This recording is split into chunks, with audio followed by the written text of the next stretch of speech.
प्रणाम सर।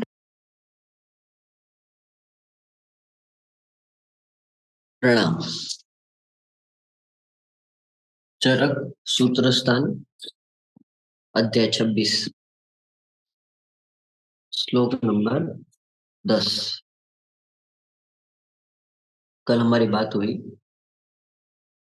कि विमान स्थान की जो संरचना है वो इसलिए की गई है कि प्रत्येक वैद्य ने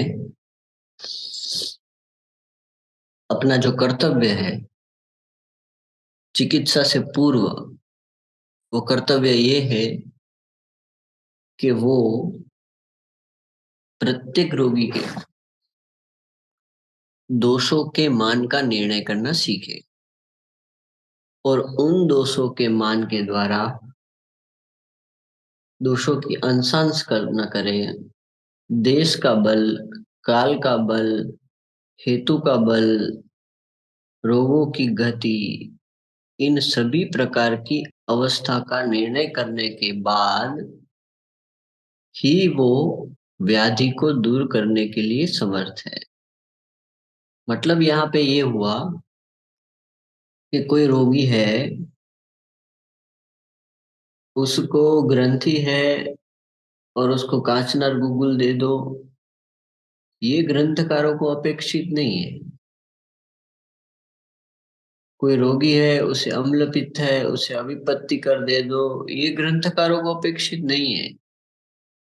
किसी को विबंध है, उसे त्रिफला दे दो, ये ग्रंथकारों को बिल्कुल ही अपेक्षित नहीं है। इसलिए आगे के सूत्र में क्या बताया, ये रसाह तावत सटाह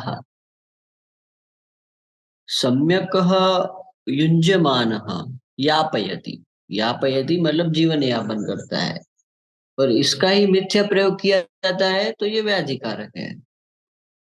और चरक ने बताया जो ये रस है ये पंच महाभौतिक है, और उस प्रत्येक रस की जो संकल्पना करना है, कितना बलवान मधुर देना, कितना बलवान अम्ल देना, कितना बलवान लवण देना, कितना बलवान कटु देना, कितना बलवान तिक्त देना, उसका प्रमाण क्या है, उसके दोषों के आधार पर उसका निर्णय करना ये अनिवार्य है।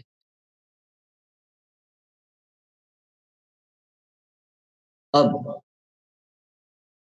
रसों की पंचमहाभौतिकता हमने कल देखी थी। अब आगे अग्निवेश जी और आत्रे का संवाद चलता है, और उस संवाद के बाद अग्निवेश जी और एक दूसरी बात बताते हैं। क्या बताते हैं, पढ़ो। अग्ने तु तावत् द्रव्यभेद अभिप्रेत्य किञ्चिद् किञ्चिद्विधास्यामः सर्वं द्रव्यं पाञ्चभौतिकम् अस्मिन् अर्थे तत् चेतनावद् च एनं च तस्य गुणाः शब्दादयो गुरुवाद्यश्च ध्रुवान्ताः कर्म पञ्चविधमुक्तं वमनादि। ये अध्याय सबसे बड़ी केमिकल फैक्ट्री है। ये अध्याय केमिस्ट्री का उत्कृष्ट अध्याय है। शरीर के प्रत्येक परमाणुओं की अलग अलग केमिकल कंपोजिशन है, ये हम सब जानते हैं, बराबर है। शरीर के पाचन के स्त्रावों की अलग अलग केमिकल कंडीशन है। हृदय में होने वाले परमाणुओं की अलग केमिकल कंपोजिशन है। लंग्स में मतलब कि फुफ्फुस में होने वाले द्रव्यों की अलग अलग केमिकल कंपोजिशन है। यकृत के निर्माण के जो परमाणु है उसकी भी अलग अलग केमिकल कंपोजिशन है। ऐसे शरीर के प्रत्येक भाग में बनने वाले ऑर्गन्स, शरीर के प्रत्येक भाग में बनने वाले स्रोतस, और उन स्रोतों में गति करने वाले जो द्रवभूत परमाणु है वो सभी अलग अलग महाभौतिक स्तर के आधार पर अपना कार्य करते हैं। बराबर है। तो यहाँ पे अग्रे आगे बात हुई, कोई बताता है एक रस है, कोई बताता है दो रस है, कोई बताता है तीन रस है, कोई बताता है चार रस है, कोई बताता है अव्यक्त है, कोई बताता है पांच है, छह, ऐसे अनेकों ऋषियों के बीच में चर्चा चली। और फिर उसके बाद आत्रेय है भगवान ने क्या बताया, तो ये सब आप चर्चा जो कर रहे हो इसका कोई अर्थ नहीं है। जो रस है, जो रसों की मूल संकल्पना है वो छह है। किसी ने बताया क्षार भी रस है। अब यहाँ पे समझने का तात्पर्य ये है कि वो रसों का शरीर के संपर्क में आने के बाद जो परिणमन होता है,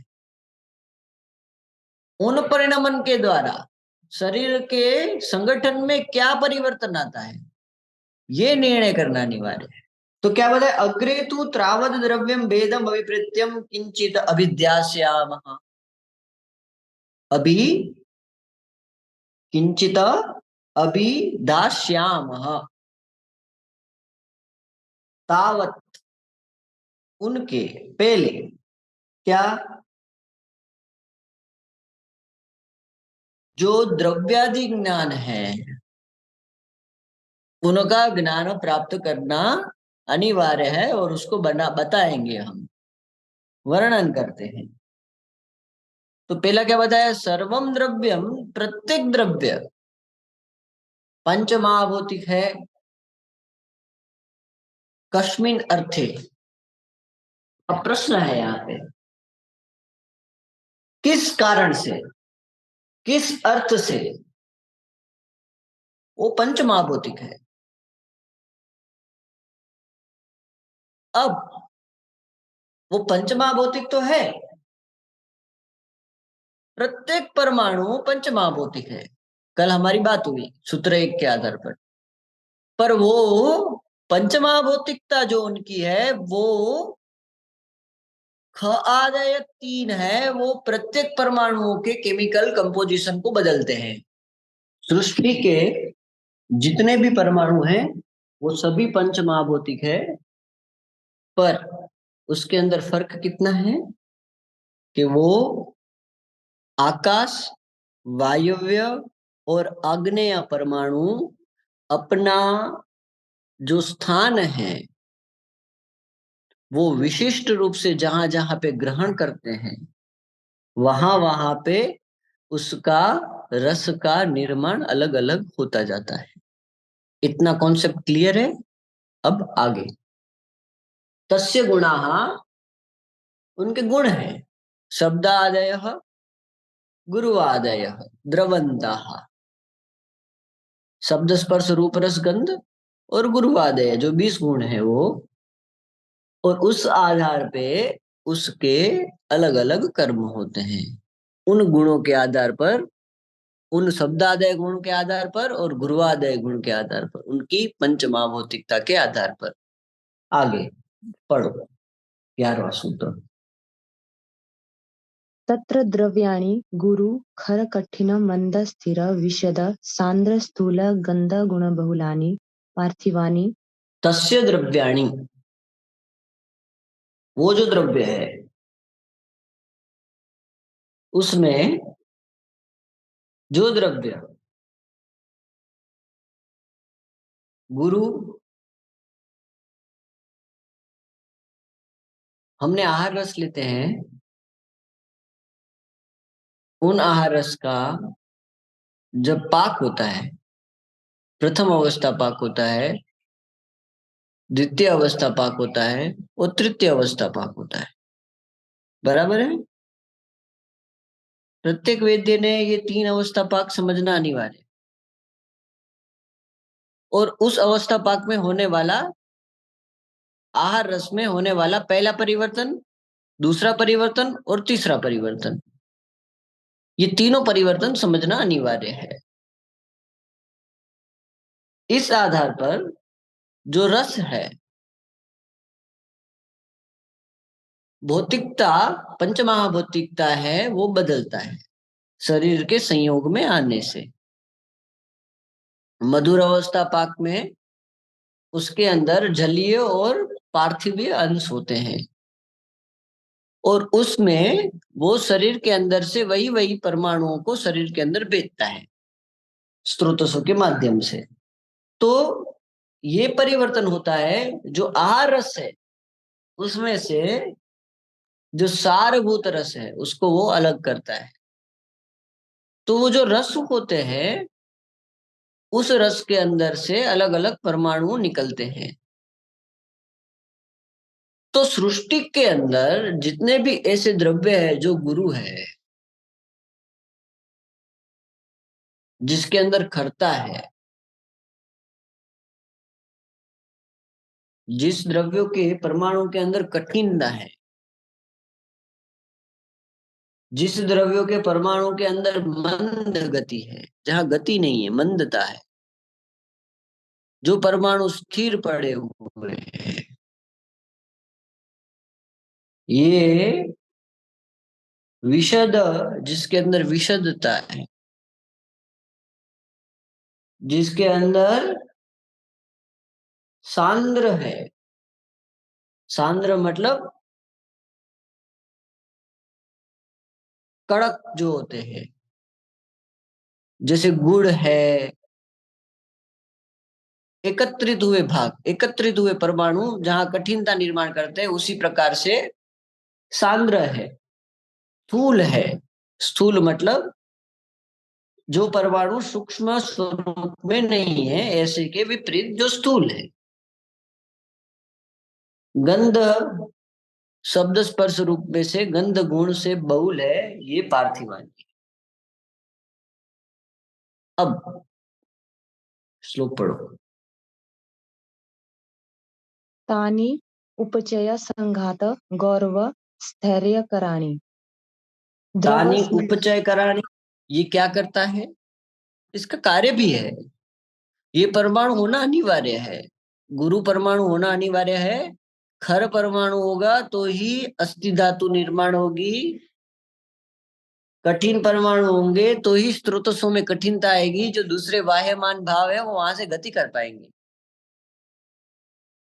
मंद कुछ परमाणुओं का होना भी अनिवार्य है, स्थिर होना भी अनिवार्य है, विशद होना भी अनिवार्य है। ये जो शरीर की संरचना का निर्माण हो रहा है, शरीर की धातुओं का जो निर्माण हो रहा है, वो धातुओं के निर्माण होने की जो प्रक्रिया है, उस प्रक्रिया में इन गुणों का होना अनिवार्य है, अलग अलग स्थान पे।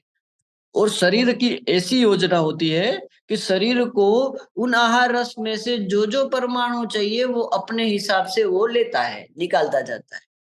मुझे ये चाहिए, मुझे ये चाहिए, वो इस प्रकार से अपना परमाणु खींचता जाता है।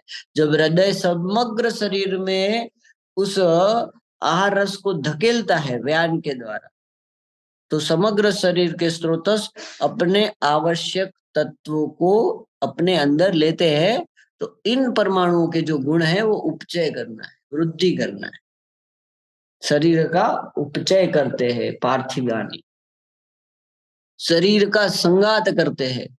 अगर इन परमाणुओं का शरीर के अंदर संगठन नहीं है, अगर इन परमाणुओं की शरीर के अंदर कमी है, सुनना मेरी बात, तो उपचय होना बंद होता है। इन परमाणुओं के अंदर आवरण है, उपचय होना बंद होता है। इन परमाणुओं की कमी है तो शरीर के जो अंदर के अणु हैं उनका संघात टूटने लगता है। समझ में आया? पांडु की निर्मिति होती है। ये क्राइटेरिया समझना है। हम परमाणुओं का संघात नहीं हो पाएगा, एक दूसरे के बीच की जो कंटिन्यूटी है वो टूट जाएगी। सेथिल्यम आपद्यते, चरक ने बताया ना, पित्त प्रधान ही दोषा ही तस्य गौरवम उपजायते तस्य धातु शैथिल्यम आपद्यते। उसकी काम करने की जो क्षमता है वो कम हो जाएगी। ये समझना अनिवार्य। गौरव, शरीर के अंदर गुरुता प्रदान करने वाला, गौरवता प्रदान करने वाला ये परमाणु है। और स्थैर्य कराणी, शरीर के अंदर स्थिरता प्रदान करते, अवस्तंभन करते, शरीर का उपस्तंभ निर्माण करते हैं। इन परमाणुओं का ह्रास होने से हम बोलते हैं ना राज्य क्षमा में, विड बलम ही बलम। जो व्यक्ति का बल है वो पुरुष है, उसमें हमने लिखा है, चरक ने, अग्निवेश ने लिखा है। उसका कारण क्या है कि उनके शरीर में जो जो परमाणुओं के भाव का क्षय हुआ है, इस आधार पर अब वो शरीर अवस्तंभ युक्त नहीं है, शोष हो गया है शरीर में सभी धातुओं का। सभी धातुओं के मूल परमाणुओं का शोष हो गया है, इसलिए जीवन का आश्रय ये परमाणु मल के माध्यम से देते हैं उसको। इसलिए उसको विरेचन नहीं करवाना है, मना बोला है। मल ही उसका बल होता है। आगे पढ़ो।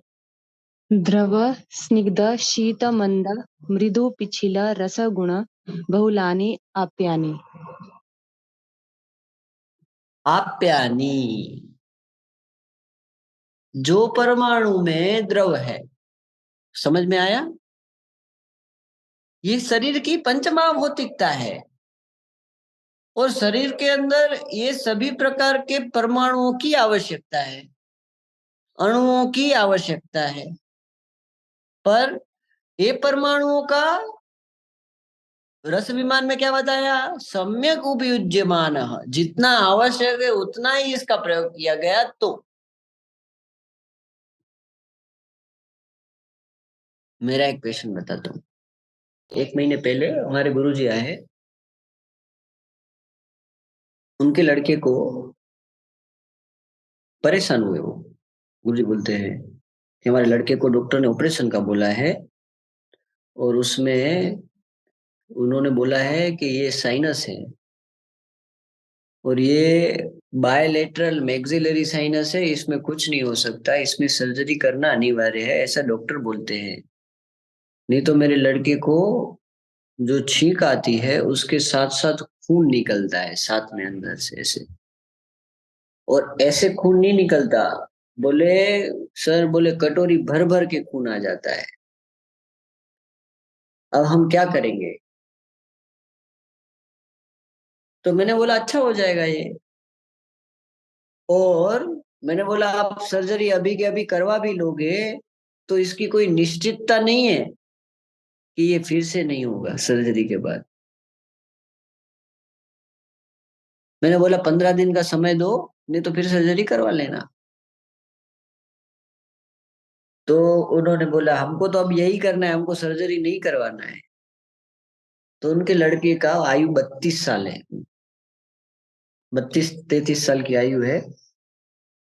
हमारी आयु का ही, समान आयु के वय का है। तो उनको मैंने पूछा, वो टीचर है, स्कूल में पढ़ाते हैं। सुबह नाश्ते में क्या खाते हो? तो बोले सर मैं रोटी लेता हूँ, चाय लेता हूँ।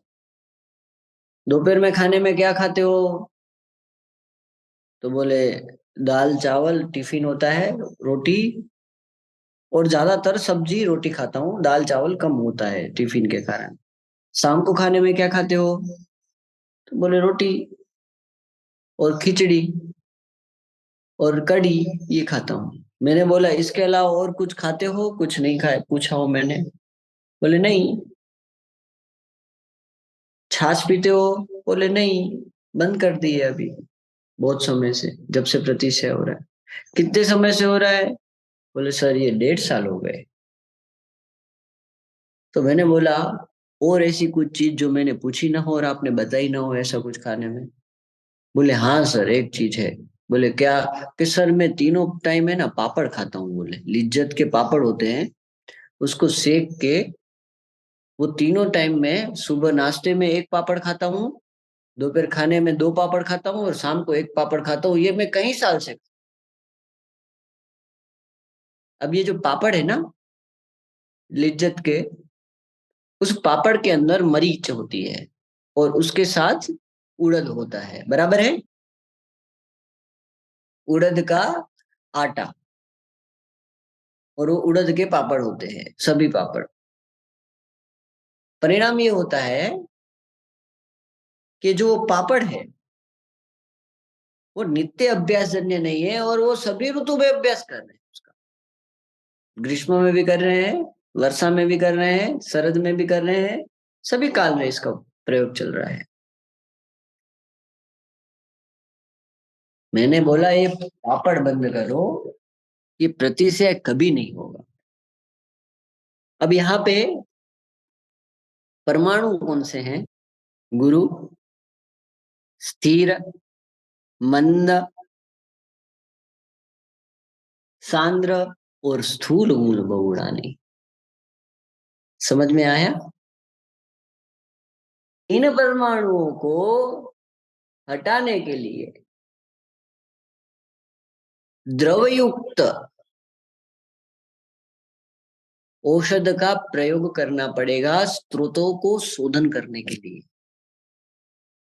ये कैसा काम है आपको समझ में आ रहा है? जैसे हम हमारे घर के फर्श में चिपकी हुई जो स्थूल चीजें हैं उसको उखड़ने के लिए कैसे हम एसिड का प्रयोग करते हैं, इसी प्रकार से ये हमको नियोजन करना है हमारी बुद्धि से, हमारी ऊहन की क्षमता से। मैं जैसे करता हूं ऐसे आप करो, ये अनिवार्य चरक को नहीं है, अग्निवेश को ये अपेक्षित नहीं है। प्रत्येक व्यक्ति ने अपने ऊहन के माध्यम से उसका प्रयोग करना है उस चीज को। मैंने कनकासव का प्रयोग किया, आप अश्वगंधा रिश का प्रयोग कर सकते हो। कोई दूसरा व्यक्ति कोई तीसरी चीज का प्रयोग कर सकता है। यहाँ पे ये निर्णय पहले करना अनिवार्य है। यहाँ पे मरीच का अनुबंध होने से साथ में तीक्ष्ण उष्ण गुण भी बढ़े हुए हैं। समझ में आया? आग्नेय गुण भी बढ़े हुए हैं। यही सूत्र में मैं अपनी पूरी चिकित्सा आपको बता रहा हूं, सुनिएगा। अद्भुत है ये सूत्र, इसी का खेल है सब। यही सूत्र सबका खेल है, चिकित्सा का पूरा खेल। पहले क्या बताया? हेतु लिंग औषध ज्ञान, हाँ। चरक सूत्र स्थान अध्याय 1 श्लोक नंबर 24। त्रिसूत्रम शाश्वतम बुद्धि। भारद्वाज जी जब इंद्र के पास गए तो इंद्र जी ने उनको क्या बताया? ये हेतुलिंग औषध ज्ञान के सिवा मेरे पास कुछ नहीं है। जैसा मुझे ब्रह्मा ने दिया था, पढ़ो सूत्र पढ़ो। हेतु लिंग औषध ज्ञानम स्वस्थ आतुर परायणम त्रिसूत्रम शाश्वतम पुण्यम बुबुधे यम पितामह। बुबुदे यम पितामह। देखो कितना अद्भुत बताया भारद्वाज ने। भारद्वाज को इंद्र ने कितना अद्भुत बताया। और यही ज्ञान इंद्र ने धन्वंतरी को दिया, यही ज्ञान उन्होंने काश्यप को दिया, यही ज्ञान उन्होंने निमि को दिया, यही ज्ञान उन्होंने कांकायन को दिया। उन्होंने सबको यही ज्ञान दिया और कुछ भी ज्ञान नहीं।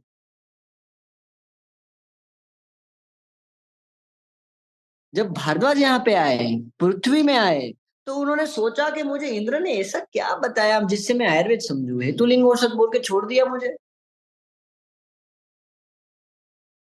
तब भारद्वाज जी बताते हैं, समग्र ऋषिगण को बताते हैं ये जो आप ब्रह्मांड है जिसमें आप रह रहे हो, ये ब्रह्मांड संपूर्ण पंचमहाभौतिक है। इसमें पंचमहाभूत के अलावा और कुछ भी नहीं है। जो ब्रह्मांड पंचमहाभौतिक है, तो ये सृष्टि भी पंचमहाभौतिक है। ये मैं बार बार बोलता हूं, सृष्टि पंचमहाभौतिक है। तो आप जहां रह रहे हो, ये जो पृथ्वी है वो भी पंचमहाभौतिक है। उस पृथ्वी में जो आहार है वो भी पंचमहाभौतिक है, जो विहार है वो भी पंचमहाभौतिक है। वो पंचमहाभूत से प्रेरित नहीं है। तो हेतु जानी कि रोगों के कारण, यानी कारणम तानि ही हेतु। जो व्याधि का कारण है ये भी पंचमहाभौतिक है, इसके बाहर नहीं है। बस ये जो द्रव्य है, जो पंचमहाभूत के द्रव्य है, उसका सेवन कोई व्यक्ति विधि से नहीं करता, असम्यक रूप से कर लेता है, तो वो रोग का कारण बन जाता है। बराबर है। और जो कारण बनता है उसके कारण व्याधि उत्पन्न होती है, और उत्पन्न होने वाली जो व्याधि है उसके अंदर जो लक्षण दिखते हैं वो भी पंचमहाभूत के लक्षण दिखते हैं। वो पंचमहाभूत से बाहर नहीं है। दाह हो रहा है, सूल हो रहा है, अंग गौरव हो रहा है, पार्थिव लक्षण है। सूल हो रहा है, वायवीय लक्षण है। दाह हो रहा है, आग्नेय लक्षण है। तो औषध में क्या प्रयोग करना? इंद्र नहीं बोल रहे हैं कि ये व्याधि में ये प्रयोग करो, ये व्याधि में कांचनार गुगुल दो। उनको, भारद्वाज को, उनको ऐसा नहीं बताया। भारद्वाज को सिर्फ इतना बताया कि सिर्फ मैं इतना बता रहा हूं, जो हेतु है ये भी पंचमहाभौतिक है, जो रोगों के लक्षण है वो भी पंचमहाभौतिक है। तो उसकी जो चिकित्सा है, जो महाभूत बड़ा हुआ है, उन महाभूत को वापस नॉर्मलाइज करो। बस, इसके अलावा कुछ भी नहीं करना है। रोग संभवाः वस्तु आहार संभवाः, रोग आहार संभवाः, हित अहित उपयोगात। चरक सूत्र स्थान अध्याय 28, 45 पढ़ो। 2 लाइन पढ़ो 45। हाँ। आहार संभवम वस्तु रोगश्च आहार संभवा हित अहित विशेषश्च विशेष सुख दुःखयोः। हित अहित विशेषात च, पंचमी एक वचनांतम। हित, हितकर उसका सेवन करने से और अहितकर उसका सेवन करने से, ये दोनों के भेद से, हितकर करने से सुख यो हो, अहितकर सेवन करने से दुख यो हो। आहार संभवम वस्तु, वस्तु मतलब ये देह, ये पंचमहाभौतिक पिंड, पिंड की संकल्पना की है वस्तु से। जो देह है, ये वस्तु है, ये आहार संभव है। इसीलिए रोग भी क्या है? यही पंचमहाभौतिक है, इसी से उत्पन्न होने वाले हैं। ये मूल क्राइटेरिया है। ये पंचमहाभौतिक का मूल क्राइटेरिया है, उसी से ये धातु बनती है, अलग अलग महाभूतों के कंपोजिशन से। कहीं पे जलीय द्रव है, द्रव के साथ अग्नि है, कहीं पे स्थिर गुण है, कहीं अग्नि के साथ सलक्षण गुण है, कहीं अग्नि के साथ पिच्छिल गुण है, कहीं स्निग्ध गुरु है, कहीं पे पिच्छिल द्रव है, कहीं पे स्नेह द्रव है। इस प्रकार से अलग अलग गुणों का इंप्रिटिशन होने से उस परमाणुओं के संगठन का निर्माण होके पूरे समग्र शरीर की संरचना खड़ी होती है। हमको क्या करना है? हमको वो स्रोतों में, जो स्रोतों में जो जो गुणों की आवश्यकता नहीं है, उन गुणों को हमको हटाना है, और व्याधि ठीक हो जाएगी। चिकित्सा हमको पिन पर, हमको स्नेह गुण हटाना है, उसके लिए हमें 10 चीजों का प्रयोग और नहीं करना है। मुस्ता से काम हो रहा है, बस मुस्ता दो। हमारा एक ब्रेस्ट कैंसर का पेशेंट था, she carcinoma of left breast था। उसमें पेशेंट ने सर्जरी नहीं करवाई, अभी तक जीवन यापन कर रहा है, नॉर्मल जीवन यापन। और उनकी ग्रंथि, अभी उनकी जो ग्रंथि है उसका जो वॉल्यूम है 0.4 से 5 mm बचा हुआ है, नहीं के बराबर। हमारे पास जब आए थे 3.5 mm था उनका, 3.2 mm। पेशेंट ने निर्णय किया मुझे कीमो नहीं लेना है, रेडिएशन नहीं लेना है और ब्रेस्ट भी नहीं निकलना है, सर आप जो बोलोगे वैसा मैं करूंगा। बस हमने मात्र मुस्ता का प्रयोग किया था।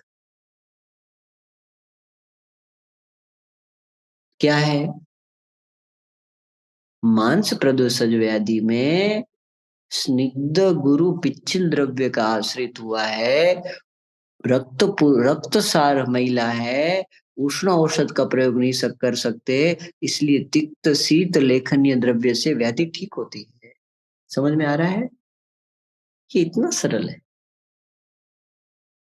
और ये इतना अद्भुत शास्त्र है। ये एविडेंस बेस है।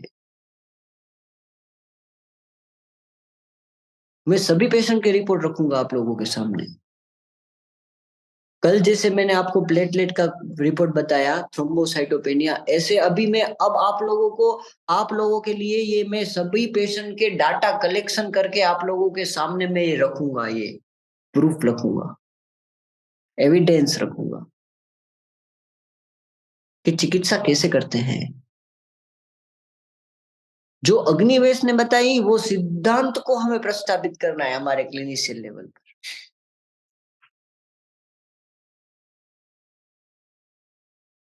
कुछ समय के बाद आप देखेंगे कि आप गंभीर से गंभीर व्याधियों को आज के समय की छोटी सी छोटी औषधों से ठीक कर। आपको सुवर्ण भस्म की आवश्यकता नहीं पड़ेगी, आपको अभ्रक भस्म की आवश्यकता नहीं पड़ेगी, आपको धातु भस्मों की आवश्यकता नहीं पड़ेगी। आप त्रिफला, त्रिकटु, सीतोपलादि, अश्वगंधादि, तालिसादि, इससे ठीक करोगे आप पेशेंट। गुरुजी, इसी से ठीक करोगे आप पेशेंट। और पेशेंट ठीक होते हैं, ये हमने देखा है, स्वयं ने देखा है। मूल सूत्र पे आओ। तानी द्रव्याणि स्निग्ध, और जो द्रव्य द्रव युक्त होते हैं, जिसके अंदर द्रवता है, एक ही महाभूत है जिसके अंदर द्रव्य है, एक ही महाभूत है जो स्नेह गुण से परिपूर्ण है। समझ में आया? जहां द्रव है, जहां जलीय है, वहां स्नेह गुण शून्य नहीं हो सकता। जैसे इक्षु रस का सेवन करने से स्निग्ध गुण की वृद्धि होती है। समझ में आया? तो जहां द्रव है, जहां जलीय है, वहां स्निग्ध है। तानी द्रव्याणि स्निग्ध गुणानि। सृष्टि के अंदर जितने भी स्नेहज भाव है, जितने भी स्नेहज भाव है, जितने भी स्नेहज परमाणु है, इवन विष भी, वो सभी के अंदर ये जल महाभूत है, ये जल महाभूत के परमाणु है। समझ में आ रहा है?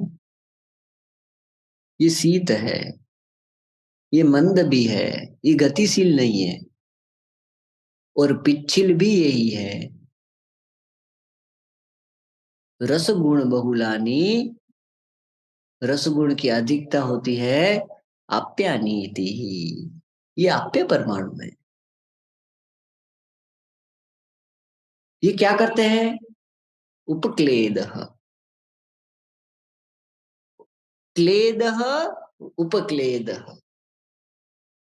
शरीर के अंदर उपक्लेद निर्माण करते हैं। बिना क्लेद के शरीर के अवयवों का निर्माण होना संभव नहीं है। समझ में आया? मात्र शरीर के अंदर रुक्ष, शुष्क, गुरु, कठिन, पार्थिव परमाणु होंगे तो वहां पे गति नहीं आ पाएगी ना। तो प्रकृति ने कैसी रचना की है? उन पार्थिव के अंदर ये जलीय महाभूत को छोड़ दिया।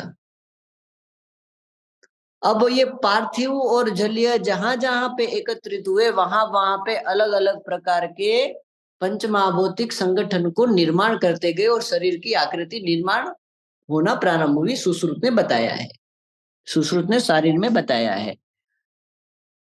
ये शरीर रचना का विषय है, ये भी लेंगे हम, बाद में देखेंगे। बंध, शरीर के अंदर इसके बिना बंध नहीं हो, बॉन्डिंग नहीं हो पाई। डीएनए में कैसे बॉन्डिंग होती है? वो बॉन्डिंग जो बंध होता है, ये बंध का कारण कौन है? क्लेद का कारण भी ये है, स्नेह का कारण भी ये है, और परमाणुओं में होने वाले बंध का कारण भी ये है। ये बंध के बिना गति नहीं हो पाती है। हमको चिकित्सा क्या करना है? उन जो अणुओं के अंदर जो खराब बंधन बन गया है, खराब मतलब कुछ परमाणु जो आवश्यक नहीं है उन परमाणुओं की गति में, जो चक्रवृत्त गति हो रही है उसमें जो आवश्यक नहीं है, उन परमाणुओं का इम्प्रिटिशन बदल देना और बड़ी से बड़ी व्याधि शरीर को हील कर देती। शरीर खुद से प्राकृतिक रूप से उसको हील कर देती।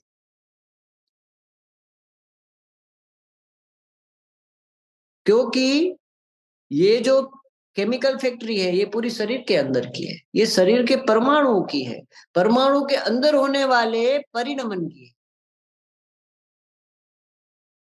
जो आम है, क्लेद है और दोषों के गुणों की वृद्धि है, ये सब क्या करते हैं? उन अणुओं के पंचमहाभौतिक संगठन को बदल देते हैं।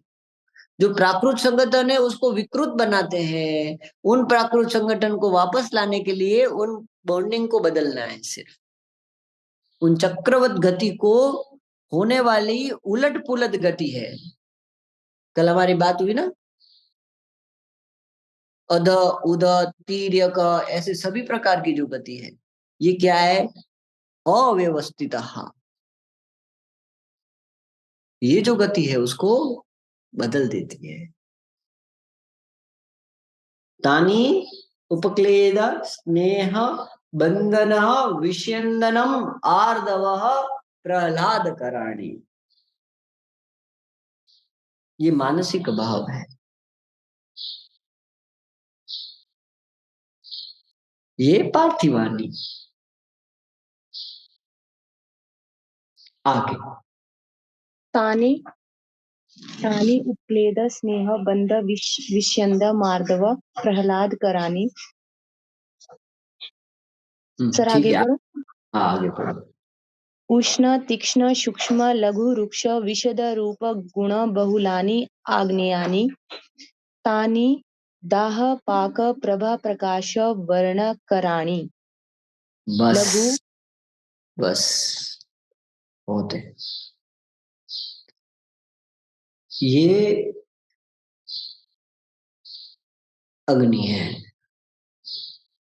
चरक सूत्र स्थान अध्याय 12 श्लोक नंबर 11। अब इसका डिफरेंशियल क्राइटेरिया एक बार देखेंगे। सर पढ़ो। मरीचि उवाच। हाँ पढ़ो। मरीचि उवाच अग्निः एव बहुत शरीरे हम्म, आपको पित्त संधि करना आ गया, आपको संधि करना आ गया। नहीं सर, उतनी नहीं आई होगी। पित्त फिर से अंतर पढ़ो, ये फिर से पढ़ो, अग्नि वाली संधि फिर से पढ़ो। मरीचि उवाच अग्नि एव शरीरे पित्त अंतर्गतः कुपित अकुपितः शुभ शुभ अशुभानि करोति तद्यथा पक्तिम अपक्तिम दर्शनम अदर्शनम मात्रा अमात्रात्वम उष्णम उष्मणः प्रकृति विकृति वर्णौ शौर्यं भयं क्रोधं हर्षं मोहं प्रसादम इत्येवम् आदीनि च अपराणि द्वंद्वनीति। बहुत बढ़िया, आपको संधि समझ में आ गई, बहुत बढ़िया। अब ऐसे सब लोगों को करना है, पाठ करना है अगले अगले अध्याय में, तो सबको आना है। मरीचि ही उवाच, मरीचि नाम के महर्षि अब बोले, वात की संकल्पना पूर्ण होने के बाद क्या बोले? अग्नि ही, जो अग्नि है, एव शरीर, सप्तमी एक वचन, शरीर में जो होती है, तस्य पित्तांतरः गतः, पित्त अंतर्गत होती है। पित्त एक्चुअल में जल और अग्नि का संयोग वाला एक संगठन है, जिसको आचार्यों ने पित्त नाम दिया है पंच महाभूति। जो अभी हमारा जो श्लोक चल रहा है ना, वही है सभी। पर कफ है तो पार्थिव और जालीय अंश वाले परमाणु को उन्होंने कफ लिया है, जल और अग्नि वाले परमाणुओं को पित्त लिया है। तो वो जो पित्त है, मतलब कि वो जो जल है, उस जल के अंदर का जो अग्नि है, उसके अंदर जो अग्नि है, उस पित्तांतर जो अग्नि है, वहां पे वो रहती है। वो क्या करती है? कुपित अकुपित, कुपित होके अशुभ कार्य करती है और अकुपित होके शुभ कार्य करती है। तद यथा, उसके अलग अलग स्थान हैं और इसके अलावा भी बहुत सारे काम हैं। पक्तिम मतलब आहार के पाक का कार्य करती है। अपक्तिम, आहार का पाचन ना हो, वो भी वही करती है। मंद हो जाती है। मंद कैसे हो जाती है? जलीय महाभूत के गुण बढ़ जाते हैं, स्रोतों में अवरोध हो जाते हैं, आम हो जाता है, श्लेष्मा हो जाता है, मेद हो जाता है, धातु में वैगुण्य आता है, आवरण होता है, बहुत सारी संकल्प। दर्शनम अदर्शनम, चक्षुगत जो है वो भी वही पित्त है। मात्रा अमात्रत्वम ऊष्मण, शरीर के टेम्परेचर को मेंटेन रखने का काम ये करता है, शरीर की हीट को बैलेंस करता है, शरीर के परमाणुओं की हीट को बैलेंस करता है, शरीर के धातुओं की हीट को बैलेंस करता है, शरीर के अवयवों के प्रत्येक अवयवों की अलग अलग हीट है, पता है आपको? शरीर के प्रत्येक अंग और अवयवों की अलग अलग ऊष्मा है, और वो जो ऊष्मा है वो भी अग्नि है। आमाशय की अलग ऊष्मा है, यकृत की अलग ऊष्मा है, हृदय की अलग ऊष्मा है, मस्तिष्क की अलग ऊष्मा है, और उस ऊष्मा के आधार पर वो अलग अलग रूप से काम कर रहे हैं।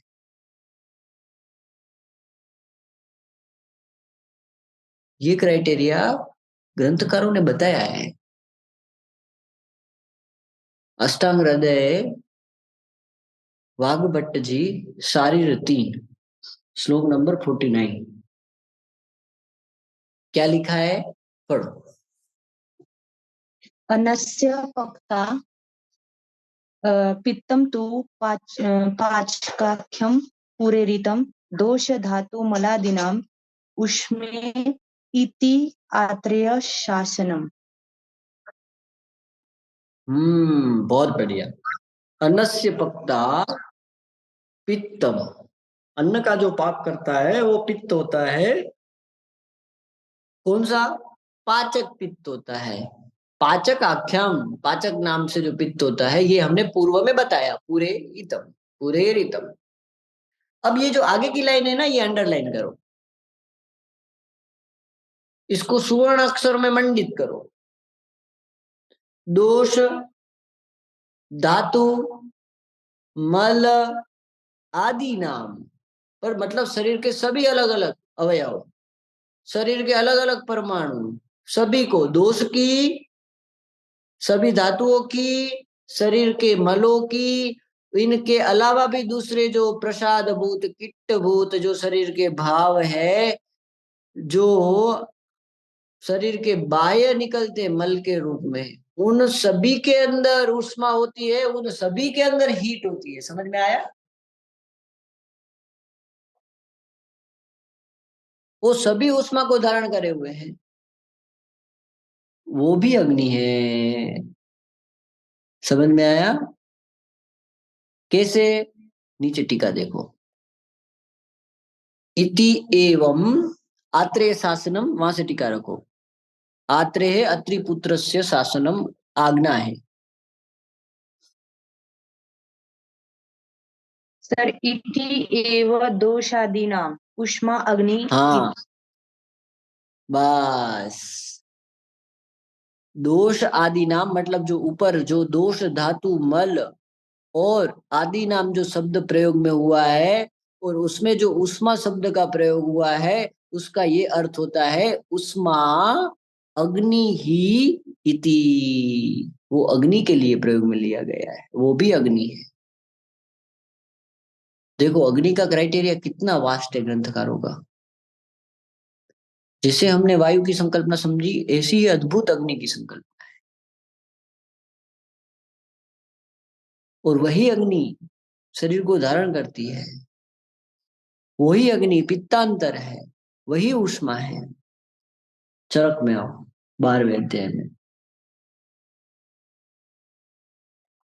प्रकृति, विकृति, वर्ण, शौर्यम, भय, क्रोध, हर्ष, मोह, प्रसाद, ये सभी इति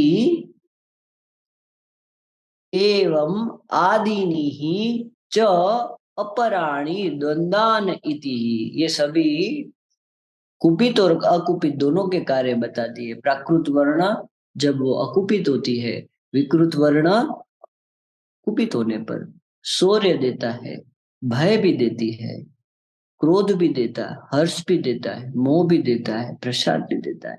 बुद्धि निवास कुरु हृदय में, साधक रूप के पित्त में भी वही रहती है। हृदयस्य साधकस्य तस्य हृदय बुद्धे निवास कुरु हृदय। ठीक है, आज हम यही रुकते हैं। कल हम अग्नि के ऊपर, अग्नि महाभूत के ऊपर अपनी संकल्पना को अच्छे से और समझेंगे। अभी महाभौतिक संगठन समझेंगे, फिर रस में जाएंगे, है ना। मधुर, अम्ल, लवण, कटु, तिक्त, कषाय, उसका प्रयोग करने से पूर्व इन रसों के अंदर के एक क्या बोलते हैं, सर्जरी खोल के देखना अनिवार्य है उसको, कि वो रस के अंदर क्या है। फिर उसके बाद रस पूरा समझेंगे।